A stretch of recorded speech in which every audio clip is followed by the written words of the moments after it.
కేసీఆర్ కూడా మీకు కాల్ చేసి పిలిచిండని బయట అనుకుంటున్నారు, నిజమేనా?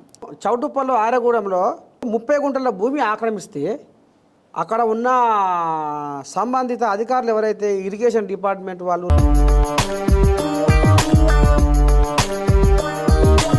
నవదీప్ ఒక మాట అన్నాడు, ఎగేసుకుంటూ వస్తారమ్మా ఊరి నుంచి వెళ్ళి ఇక్కడికి అని అన్నాడు.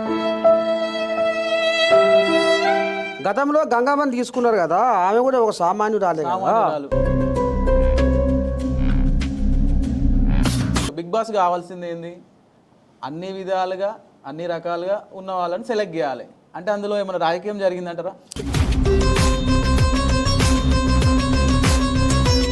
నవదీప్ గారు వచ్చేసి మీకు ఈ స్టేజ్ కరెక్ట్ కాదు అంటే తెలుగును అవమానపరిచినట్టేగా. బట్ బిందు మాదిరి వచ్చేసి మిమ్మల్ని మీరు ఈ హౌస్కు ఒదుగరేమో తాత అన్నారు. డ్రగ్స్ దందా చేసి పోలీస్ స్టేషన్ల చుట్టూ తిరిగిన